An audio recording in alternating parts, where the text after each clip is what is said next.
You're listening to the AZ Wildcats podcast brought to you by DraftKings. All right, here's the deal right now. Football fans, you bet obviously new people only, but you put down $1 on any team to score and you can win $100 in free bets. I'm assuming that some team is going to score out there. So you know what? Throw that in there. New customers, hop on into DraftKings. All right, now we are joined by the voice of the women's basketball team, Mr. Brody Dryden. Now, I was talking a little bit to my guy before, and to people out there that don't exactly know, Brody, you're the voice of the women's basketball team this year, and quite frankly, I listened to a good percentage of your call in South Dakota, and you're doing an amazing job. Just kind of, give people out there just a little bit of a background on who Brody Dryden is. Well, thank you, Mike. Thanks for tuning in. But yeah, I'm Brody. I grew up in Tucson. I've grown up a Wildcats fan. I've been around the business for a while. Mike and I, Mike, we've obviously worked together a lot. I kind of got all of my experience doing play-by-play and whatnot, doing camp radio at the U of A. I just graduated in May. So I covered the U of A women's basketball team as well as like everything else on campus for those 4 years. And yeah, super blessed to have the opportunity to be broadcasting women's basketball teams this year because there's such a phenomenal program. We all saw what they did last year. And already getting off to a hot start this year and everything. It's such an insane job to be able to do, and it's fun. So thank you. I hope I want to be getting better, throughout these, beginning games. So I appreciate your nice words, Mike. But I hope, from this point on, I'm going to keep on building, keep on making the broadcasts better for everyone out there in Tucson. All right, Brody. So now let's talk a little bit about this women's basketball team. And you got to make the fun flight to South Dakota to Arizona, Louisville. And this is a game, too, because Louisville's ranked 6th in the nation at the time. Arizona's 22. And I think this is a game that a lot of people had on their calendars is, all right, we're going to find out just how good Arizona is in the post-Arie McDonald era. And Brody, they passed with flying colors in that game, my man. Oh yeah, they definitely did. Arizona coming into the season ranked number 22 in the AP poll. I think raised some eyebrows for the people who saw them go to the national championship last year, given they did lose their star player, Arie McDonald. And that's a big question mark. When you lose your best player, she was 20 points per game, Pac-12 player of the year. It's undeniable there's going to be a question mark around the team following her departure, but I still think that was a surprise to be going from second best team in the Pac-12, national runner-up, all the way down there. But I think it was a obviously smart idea now to be going against a test like Louisville, who was in the preseason ranked number 6. The thing is, they were in the same position. Louisville lost Dana Evans, who also had 20 points per game. She was ACC Player of the Year. She had a phenomenal run in the postseason tournament for women's basketball until they got to the Elite Eight and then lost to Stanford, who eventually beat Arizona in the national championship. So the fact that they were in a very similar situation, they still got some great players. So does Arizona, though, but they were ranked so much higher. I think it was really a statement win, not only for Arizona as the team of themselves, but kind of the Pac-12 and this whole narrative that teams are being rated differently and stuff in the preseason. But that's the thing; it's so early in the season. There's so much time to prove yourself. This is just the first step for Arizona. The new AP poll hasn't quite come out yet this morning, but I'm excited to see, or I'm really intrigued to see where they end up in this new poll, because it could be, they could have jumped really high after this win. Yeah. All right. So when I watched the game, and granted, I'm not an expert, I'm not an insider on the women's basketball team. That's why we got guys like Brody Dryden in here. So Brody, when I watched this team against Louisville, the one thing that really stuck out to me is just how big they are and just how imposing they are down low. I mean, when you're going from a Lauren Ware to a Kate Reese to, I mean, heck, when Sam Thomas is one of your smaller perimeter, obviously smaller, kind of a swing forward type, and you got Copeland, you just come at them in waves out there. And that was something that I thought that they had more of a margin for error than Louisville did in that game, mainly because of the height and the fact that they could kind of play volleyball at the rim. Yeah, exactly. That's one big difference between this year and last. A lot of people compared last year's team sort of to the old in the NBA Philadelphia 76ers teams where Ari McDonald was the Allen Iverson kind of running everything offensively. But Arizona, especially in that national championship game, they were still within a point, but one of the weaknesses that you could see was that they did seem a little bit undersized and down low, and the post play wasn't necessarily their specialty. But Kate Reese coming back, she was the leading scorer for Arizona with 21 points, and she's gotten improved. She already had a good 3-point shot. It seems improved this year. And you're right, Araya Copeland, the grad transfer from Alabama, has helped down low. I think Aaronette Vonleh, who's a freshman this year, she actually didn't play in the game against Louisville, but I think she helps a lot down low. Another really good post presence, and with the post and the guards and the wings for Arizona, it just seems a lot more balanced this year rather than leaning on one side of the ball or anything. So it's definitely an improved post game, and like you mentioned, Lauren Ware coming after her. She had a summer with Team USA in the under 19 teams. I think she brought that experience back. She's, has a ton of confidence. You can see her emotion out there as kind of a leader on the court, despite, she is still a younger player. It's a really well-balanced team we got here. You know what's amazing too, and I was doing a little bit of prep last night, looking at the recruiting profiles for some of these women. And I mean, it's Adia Barnes, the way that she's recruiting right now is kind of amazing. So you get Kate Reese. Obviously, she's older, but she's the first McDonald's All-American in school history. Then you get, a Lauren Ware, another McDonald's All-American. Coming in next year, you got a Maya Naji, another McDonald's All-American. I'm not saying that Adia Barnes is going to recruit at like a Gino Auriemma level because, quite frankly, that's kind of like Coach K. There's one Gino Auriemma. But, Brody, just looking at it, she seems like she's going to be able to get the kind of players that she needs to be able to really make this a top 10 perennial program, which if it's not already, I think it's certainly on the verge of. Exactly. I think you're exactly right. And we heard from Sam Thomas last week at a press conference, and she was talking about when she came in 5 years ago now, she was the highest recruit to come in and however long. And since then, it just keeps on building and getting higher, and all these recruits are higher ranked, and the recruiting classes keep getting bigger and better. So yeah, Adia Barnes has done a phenomenal job recruiting and getting Maya Naji. A lot of people have kind of attributed the Zeke Naji connection, which is very, very much true, because I think that did help. Adia Barnes said how Zeke had a great time on campus, and that helped Maya. But Adia Barnes says time and time again, she doesn't necessarily recruit. Talent helps and everything, and that's what gets your eyes there. But she recruits for the people, and she wants to create a good culture.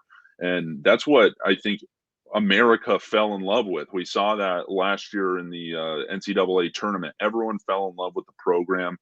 They liked watching Ari McDonald. Adia Barnes was everyone's favorite coach, and that really got eyes on the program. So now it's not up to when Adia Barnes started. Arizona was kind of at the bottom of the Pac-12, had to get whoever they can take or whoever.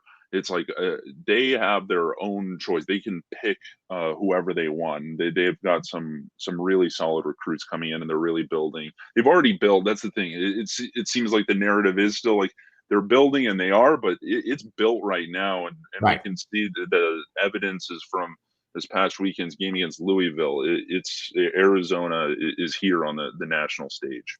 You know what also is on the national stage, and that's the DraftKings Sportsbook app. code word PHNX. You throw down $1 on an NFL game. If either team scores, you can get $100 to play with there. Doesn't really get any better than that. Now, this is for 21 and up, Arizona only. If you got a gambling problem, call 1-800-NEXT-STEP. New customers only. Minimum $5 deposit, $1 wager required. Eligibility restrictions do apply. See DraftKings.com/sportsbook for details. All right, Brody. When I look at some of these games right here, I think to myself, you know what? Especially with the Tommy Lloyd era, with DraftKings, might be something you want to take a little bit of the over on. Same with the Dia Barnes, the way that they get up and down the court. That's a fun brand of basketball and, something to look at. And it's certainly got to be a fun brand of basketball for you to cover. Oh, it definitely is. And, the offense has had to change for Arizona this year on the women's side because of Ari McDonald's departure. But as I mentioned, it seems a lot more balanced. We saw a lot of different players that may not have gotten as many shots, as many touches last year, getting those. And so I would actually advise, not advise, but I would just take a look at some of the unders for Arizona women's basketball because they're playing such good defense. Yeah. And in that Louisville game, in the first quarter, neither team got out of single digits. I think it was 9-8 at the end of the first quarter or something, just not because of bad offense or anything. Obviously, they're two great teams. It's just they're so great defensively. It was kind of a gridlock there until they could open things up in the second. You know what really kind of struck me too is even though it was a 61-59 overtime score, Brody, it felt to me like Arizona was clearly the better team. In that if either team, if you just watch both teams and you didn't know the one's ranked 6th and one's ranked 22nd, you'd look at it and you'd say to yourself, interesting. Arizona looks better. They had so many chances at the end of regulation to win that game, in overtime as well. And so it didn't look fluky. It's not like Arizona came out there and was bombing, threes that they'll never make again. This seemed like a very well-orchestrated I don't want to say beat down because they won by 2, but a very well-orchestrated win that didn't appear fluky in the least. Oh, yeah, not at all. And I think that just goes to show, again, kind of that still underrated and overlooked aspect of Arizona and the Pac-12 because Louisville, just being Louisville, a little bit more of a historically successful program, got the upper hand, that number 6 ranking, despite losing their best player, just like Arizona did. And I think normally in polls across all sports, you don't see much of a difference between the AP poll and the coaches poll. Right. I feel like it's normally, maybe 1 or 2 difference. One thing, the people who really knew are the coaches. They ranked Arizona at 15 and the AP poll was down at 22. So it's like the coaches kind of knew, all right, they're getting a little underrated here. Let's put them up a little bit higher. But I think one of the other things from the game against Louisville was the fact that Arizona only got to the line less than half as much that Louisville did. Arizona shot 14 free throws where Louisville shot 30. So, that's going to be something I asked Coach Barnes after the game, and she said that's going to be something they have to work on. You see the fan reaction across social media, not necessarily in love with the officiating and whatnot, but that tells a big reason why it seemed like Arizona really had Louisville in their pocket for a lot of the game, but Louisville just stuck with it. They got to the foul line a lot, so that's going to be something, especially getting into Pac-12 play, Arizona's going to have to face because they are such a tough defensive team. They are so aggressive that foul trouble could be an issue going later in the season. All right, Brody. Andre Veras says, Brody, now that we are through a couple games to start the season, what concerns you most about this team? That's I love Andre. Andre's the man. Yeah, he is. Let's see here. The thing is, taking down the number 6 team, it's kind of I'd say right there. The defense is top notch, best in the nation. If not, they're close, but they just got to control the fouling a little bit. And I know, the fouling is a little bit subjective game by game, so it might not be that high going through it, but adapting to what the refs are calling down the stretch here and making sure that the team doesn't get into foul trouble. I think that's one of the issues, because Sam Thomas wasn't in for those last few minutes of the ball game because she fouled out. She didn't score a single point. Let me take a look here. Yeah, Sam Thomas didn't score a single point because she didn't shoot as much. She's a lot more of a distributor, and that kind of is her leadership this year, and she's still playing the lockdown defense she always had. But kind of getting that under control, I'd say, is the biggest concern, because apart from that, I've said it before, really well rounded. They've got shooters this year. The post is deeper, and they're looking good. And it's still so early that I'm sure some more things will pop up, and we'll learn more about the team over the next couple weeks before Pac-12 games start. But that's where I stand. Brody, when I was growing up, and it was a kinder, gentler era, I was able to, you were able to go to Lute Olson practices. I, kind of lived in those in the early or late 90s, early 2000s. And the one thing that always stuck out to me that was just so much different than like a high school practice was just the overall structure that was in place. There's literally not a wasted minute. You're practicing, you're drilling. Everything has a purpose to it. How is an Adia Barnes practice like? Obviously, without giving away the plays. Yeah. I'd say it's pretty similar to that. I think that they hold a very,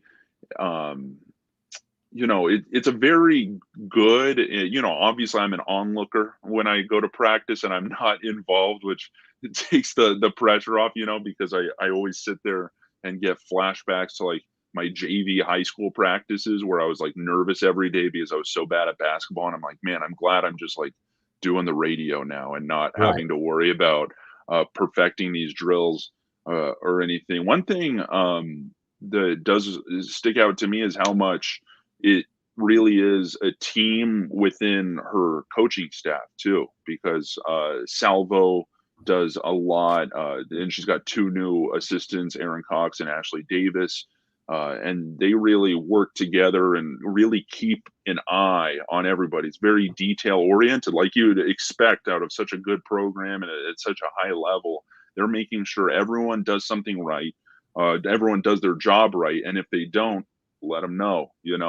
There's no kind of like laziness or not that there was laziness to be tried, but there's just no margin for error even in practice. And I think that's how you get the wins on game day, is like making sure every single little thing in practice goes right. What mistakes you made, how to be better, and it all turns out okay on game day. Things that always turn out all okay on game day are the DraftKings Sportsbook app. Code word PHNX. These are killer segues right here, bro. Yeah, that was great, Mike. I mean, they really are. So here's the deal. You throw down $1 on an NFL game right now, and if either team scores, you know what? $100 to play with. Doesn't really get much better than that. You know what? You're probably going to get $100. Now, again, this is for new customers only, because the people that are already in DraftKings, they know what this is all about, and they're not going anywhere. So if you're not on DraftKings right now, first of all, where you been? Second of all, you need to hop in there, because we are in the middle of NFL, NBA, college basketball, college football. There is not a women's college basketball as well. There is not a lack of anything going on here. So again, this is the time to hop onto the DraftKings Sportsbook app, code word PHNX. The cool thing here too about it, the AZ Wildcats podcast, and again, this podcast will be posted here shortly, is we get a lot of insiders, behind the scenes type people. And there's nobody more behind the scenes than Mr. Brody Dryden, the voice of the Arizona women's basketball team. Now, let's go to some questions here, and then we're going to preview a little bit of the season before we sign off. Let's hear from Andre Veras again. Forgive me if this was answered already. I hopped on late. You're forgiven.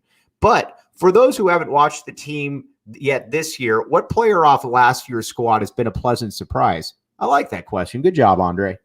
Yeah, that's a great question.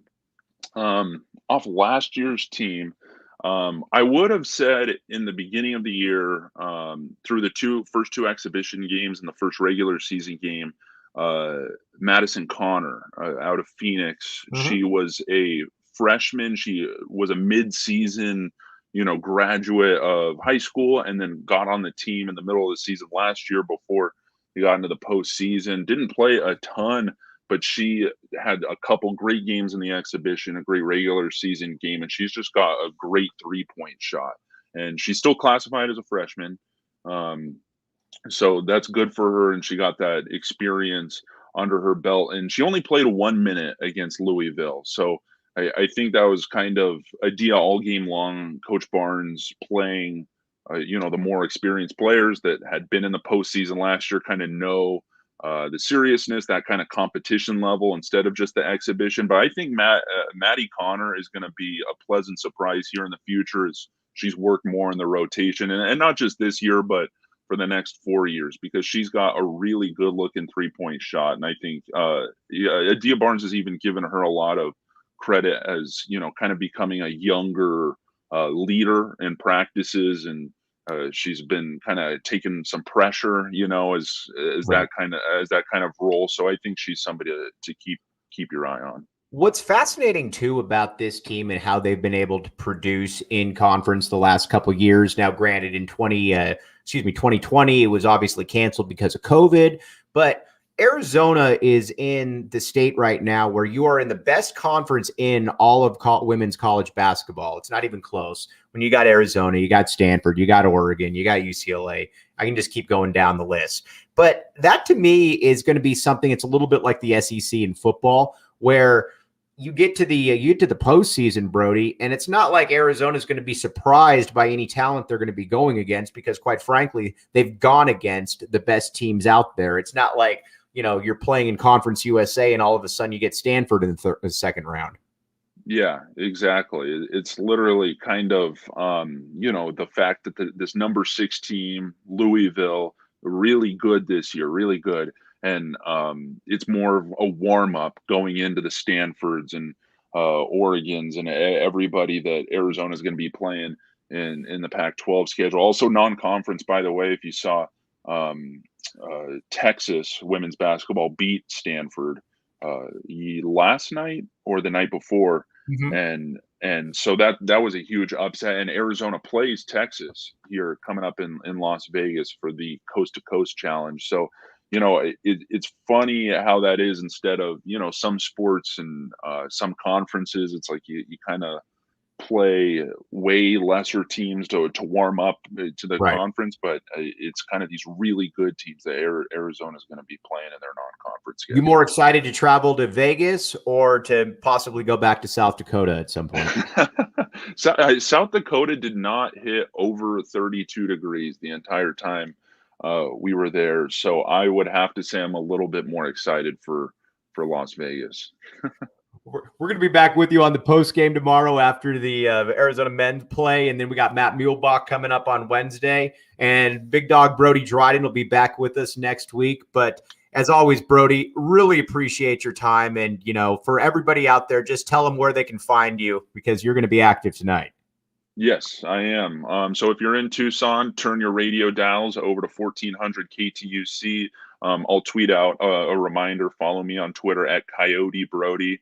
We're also online. If you find us, download the Varsity app from Learfield on your phone, and you can listen online to our radio broadcast for U of A women's tonight. We're going tonight at 6:30, and then on Friday at 6:30 as well. So for Brody Dryden, I'm Mike Luke. We will be back with you tomorrow. Thanks for listening to the AZ Wildcats podcast.